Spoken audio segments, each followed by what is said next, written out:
Good morning friend. मैं भोपाल से ITI college Vikram Patna से लाइव क्लास में आप लोगों का स्वागत करता हूं। दोस्तों, हम लोग ट्रांसफार्मर का ऑब्जेक्टिव क्वेश्चन देख रहे थे, तो उसी को जिसमें हम लोग 5 से लेके 16 तक देख लिए थे। 17 से लेके आज देखेंगे आगे 27 तक। तो दोस्तों, हम लोग शुरू करते हैं। दोस्तों, और एक चीज़ बताना चाहेंगे आप लोगों को कि दोस्तों अभी हमारा एडमिशन भी ओपन हो गया 21 तेईस के लिए। तो जो इंटरेस्टेड है तो आप हमारे कॉलेज वाले नंबर पे संपर्क करें। ठीक है दोस्तों, तो मैं अभी आप लोगों को ट्रांसफार्मर का जो आगे जो कल क्लास करवाए थे उसमें आगे अभी शुरू कर रहे हैं।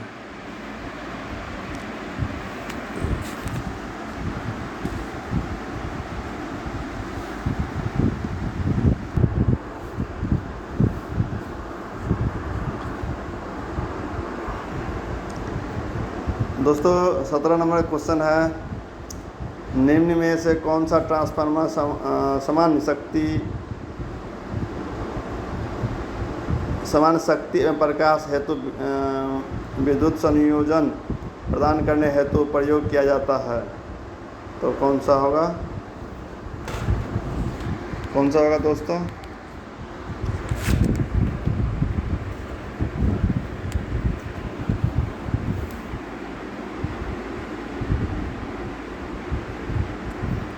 तो 17 नंबर का सही आंसर होगा दोस्तों डी, वितरण ट्रांसफार्मर। इंग्लिश में बोलते हैं डिस्ट्रीब्यूशन ट्रांसफार्मर। एक होता है पावर ट्रांसफार्मर, जो हम लोग क्या करते हैं, वो पावर ट्रांसफार्मर को जो इलेक्ट्रिसिटी जहाँ से प्रोड्यूस होता है, तो प्रोड्यूस होने के बाद फिर उसको हम लोग दूसरे जगह भेजते हैं बहुत दूरी के लिए, तो हम लोग पावर ट्रांसफार्मर यूज करते हैं। तो उसमें वोल्टेज बढ़ा देते हैं,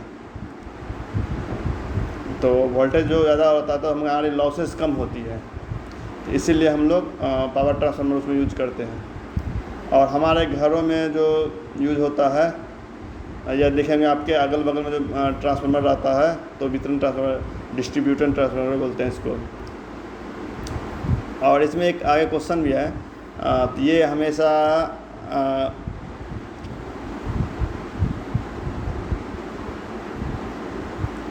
ये आपको 11,000 वोल्टेज को 220 वोल्ट में या 3 फेज लेते हैं, तो आपको 440 वोल्ट प्रोवाइड करते हैं। आगे दोस्तों क्वेश्चन देखते हैं 18 नंबर। ट्रांसफार्मर में तेल उपयोग करने का उद्देश्य क्या है? दोस्तों, 18 नंबर में क्वेश्चन बोल रहा है कि ट्रांसफार्मर में लोग तेल यूज क्यों करते हैं। इसके अंदर देखेंगे आप लोग तेल भरा रहता है, जो कि ट्रांसफार्मर के नीचे देखिएगा कभी कभी लीक हो जाता है, वहाँ पे देखिएगा गिरा रहता है। तो ट्रांसफार्मर देखिए तेल क्यों यूज करते हैं, इसको इंसुलेशन एवं शीतल ठंडा रखने के लिए करते हैं, शीतलन के लिए, ठंडा रखने के लिए इसमें करते हैं। उसमें देखिएगा और भी रहता है, ब्लेड भी लगा रहता है, उससे भी ठंडा करते हैं। उसमें पतले पतले जो ब्लेड लगा जैसे रहता है, उससे भी हम लोग ठंडा करते हैं। और पावर ट्रांसफार्मर तो कहीं कहीं ये पंखा लगा रहता है, उसके अंदर भी तेल भरा रहता है। और जैसे कि जो पावर ट्रांसफार्मर हमेशा फुल लोड पे यूज किया जाता है, लेकिन डिस्ट्रीब्यूशन ट्रांसफार्मर को 50% लोड पे ही इसको यूज करते हैं। क्यों करते हैं दोस्तों? क्योंकि देखिए डिस्ट्रीब्यूशन ट्रांसफार्मर जो होता है, वो देखिए कभी आपका शाम के टाइम क्या होता है, सब लोग लाइट जलाते हैं और मॉर्निंग टाइम सब लोग बंद कर देते हैं। तो उस समय क्या होता है, मॉर्निंग टाइम यदि मॉर्निंग समय जब देखिएगा उस पर लोड कम हो जाता है। और शाम के टाइम सब जब बल्ब जलाते हैं, लोग टीवी देखते हैं, तो इसमें क्या होता है, लॉट बढ़ जाता है। इसीलिए हम लोग जब भी ट्रांसफार्मर लगाते हैं, ये डिस्ट्रीब्यूशन ट्रांसफार्मर, तो 50% लॉट पे ही लगाते हैं। मतलब 50% मतलब हो गया कि जैसे कि आपको 500 मेगावाट का 500 kVA का ट्रांसफार्मर लगा रहे हैं, 500 kVA का, तो उस एरिया में यूजेज जितना यूज है ना उसका आधा ही उसका डबल रेटिंग का हम लोग लगाते हैं। जैसे इस मान लीजिए हम मान के चलते हैं इस एरिया में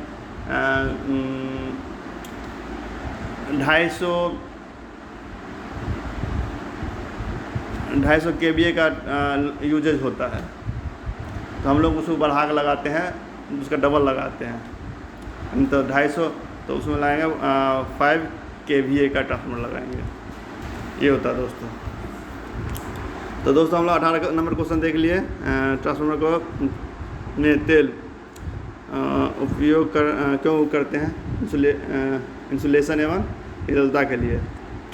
19 नंबर देखते हैं दोस्तों।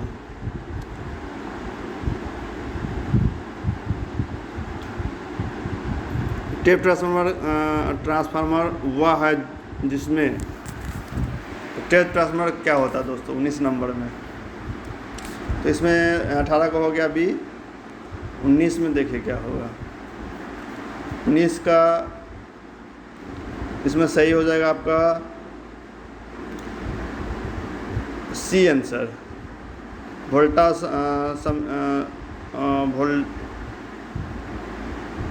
वोल्टा समाधान के लिए द्वितीय कुंडली में से कई मध्य सिरे निकाले जाते हैं। तो ये टेप ट्रांसफार्मर होता है, ठीक है। तो इसमें क्या होता है, डिफरेंट टेप पे हम लोग जो इसमें सेकेंडरी वाइंडिंग जो होता है उसमें से 3-4 आउटपुट निकाल लेते हैं, या बहुत सारा आउटपुट रहता है।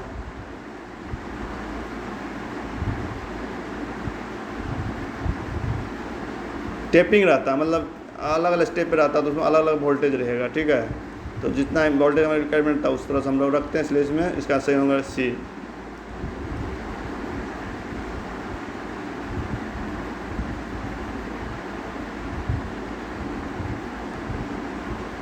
और बी नंबर में, एक नंबर में क्या कर रहा है, तेल बाहर निकलने के लिए टेप हो, ये नहीं, ये गलत है। सी नंबर बी नंबर में क्या कर रहा है, प्राथमिक कुंडली में से एक या अधिक मध्य सिरे निकले गए हो। करा प्राथमिक कुंडली मतलब प्राइमरी वाइंडिंग में से करा, ये प्राइमरी वाइंडिंग में होता है, ये द्वितीय वाइंडिंग से निकालते हैं हम लोग, प्राइमरी को वैसे ही रखते हैं। तो ये कह रहा 20 नंबर क्वेश्चन देखते हैं। करा के जो चित्र दिया गया है, दर्शाया गया है, इसमें ये कौन सा ट्रांसफार्मर है? तो इसमें देखिए दोस्तों, एम्पियर लगा हुआ है, एम्पियर करंट नापता। तो ये देखिए, जब हाई वोल्टेज हम लोग फ्लो करते हैं, हम लोग 2 ट्रांसफार्मर यूज़ करते हैं वहाँ पे। एक होता है पीटी और एक होता है सीटी। एक होता है पोटेंशियल ट्रांसफार्मर, एक होता है करंट ट्रांसफार्मर। तो ये कौन सा है? ये करंट ट्रांसफार्मर है।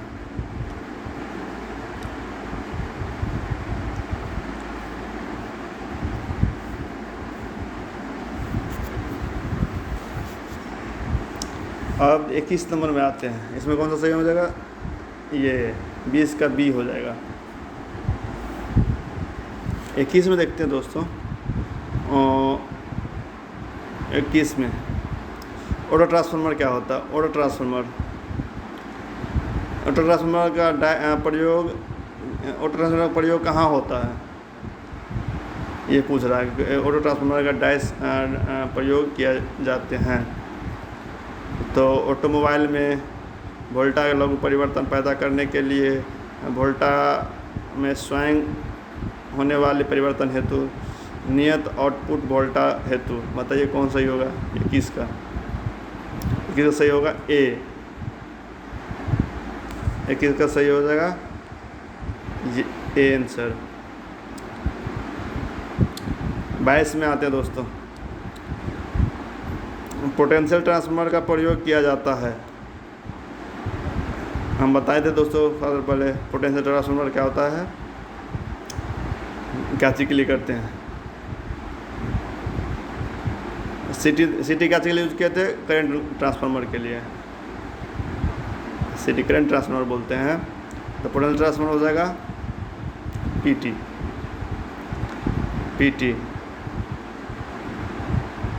22 नंबर में 22 से कौन सा सही होगा, डी, यंत्रों में रिले आदि के उपयोग में होगा, ये हो जाएगा। इसके बाद आगे आते हैं 23 नंबर में, क्या कहता है,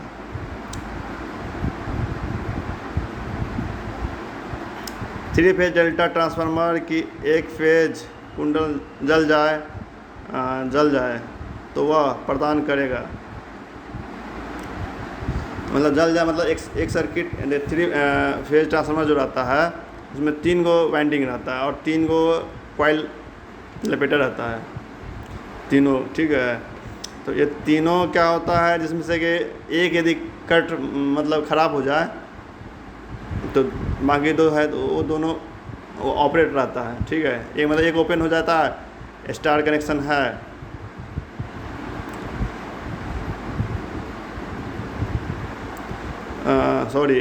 थ्री फेज है डेल्टा ट्रांसफार्मर को, डेल्टा में 3 फेज डेल्टा ट्रांसफार्मर के एक फेज कुंडल जल जाए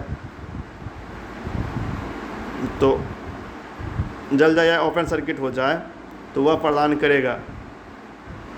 देखिए डेल्टा जब कनेक्शन रहेगा ट्रांसफार्मर का तो डेल्टा कनेक्शन में एक फेज जल जाएगा, फिर भी उस पर सप्लाई रहेगा, एक फेज ओपन सर्किट हो जाता है। तो 23 का सही हो जाएगा डी। देखिए इसमें क्या होगा, 58% शक्ति प्रदान करेगा, ठीक है। तो 1/3 मान लीजिए लगभग से कम होता है। ये सी नंबर जो दिया है 86.6% शक्ति, ये नहीं, गलत है, सारे गलत है, सही आंसर होगा इसका डी। तो याद रखिएगा दोस्तों, डेल्टा कनेक्शन जो होगा, ठीक है, तो डेल्टा कनेक्शन इसीलिए देखिएगा कभी कभी होता क्या है, कहीं ट्रांसफार्मर जल जाता है या फिर एक फेज ओपन हो जाता है, तो देखिएगा कि हमारे घर में लाइट नहीं है, बगल वाले पड़ोसी घर में लाइट है, क्योंकि उसमें 3 फेज आ रहा था, एक न्यूट्रल रहता है, तो वो उसके वाले फेज में लाइन रहता है। हमारे घरों में 220 वोल्टेज फ्लो हो रहा है, तो इसीलिए क्या होगा, दिखाई देता है कि हमारे घर में लाइट नहीं है, पड़ोसी के बगल वाले घर में लाइट है। तो क्यों होता है, और डेल्टा कनेक्शन ही रहता है उसमें, हमारे ये होता है, तो इसलिए होता है।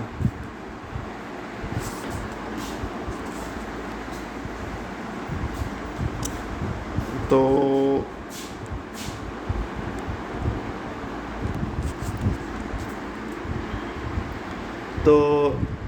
23 तक देख लिए दोस्तों। अब 24 में आते हैं। 24 में दिया करता प्राकृतिक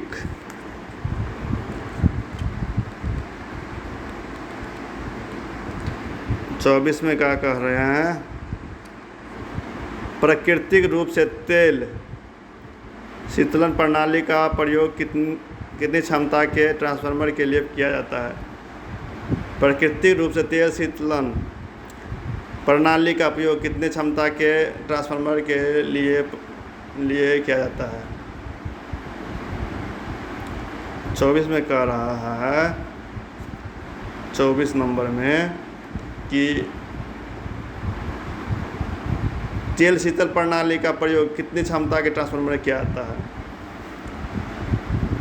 तेल से जो ठंडा रखते हैं, देखिएगा आप, जो बहुत छोटा ट्रांसफार्मर उसमें तेल नहीं रहता है, ऐसे ऐसे बाइंडिंग कर देता है, जो कि देखिए हर जगह लगा रहता है, जो डीसी प्रोवाइड करता है, उसमें इन्वर्टर में जो रहता है उसमें बिना तेल का ही रहता है। तो ये देखिए कितना होता है। इसमें सही आंसर हो जाएगा 24 का बी नंबर। तो इसका बी नंबर में है 500 kVA। 500 kVA का जो ट्रांसफार्मर रहेगा उसमें तेल से हम लोग ठंडा करते हैं। और आगे देखते हैं 25 नंबर में, ट्रांसफार्मर लेमिनेशन के लिए विशेष सिलिका इस्पात कोर क्यों प्रयोग करते हैं? ट्रांसफार्मर लेमिनेशन के लिए विशेष सिलिकॉन इस्पात कोर क्यों प्रयोग की जाती है? तो एडी करेंट जो होता है सही हो जाएगा ए, एडी करेंट क्षति घटाने के लिए। तो एडी करेंट जो होता है, एडी करेंट को घटाने के लिए हम लोग सिलिका इस्पात कोर का प्रयोग करते हैं।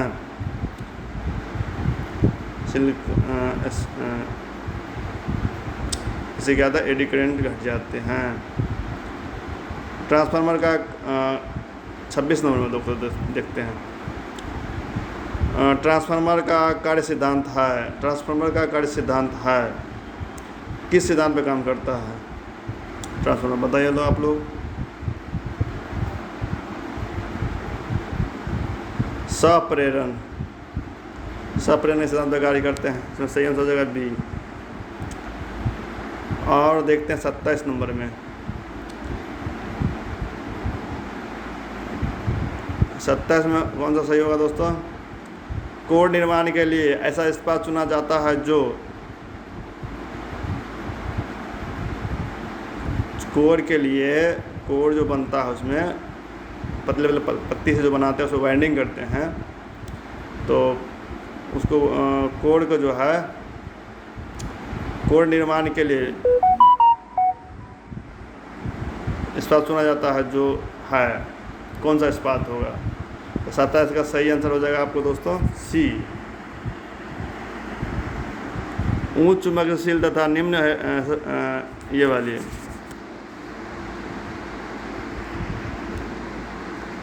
उच्च चुंबकशीलता तथा निम्न हिस्टैरिसीस क्षति, उच्च चुंबकशीलता एवं निम्न क्षति रखता हो। तो ये था दोस्तों आज 227 तक किए ऑब्जेक्टिव। इसी टाइप से ऑब्जेक्टिव दोस्तों हमारे ऑनलाइन जो अब एग्ज़ाम हो रही है पूछ रहेंगे, आप लोग इसे अच्छे से पढ़ें और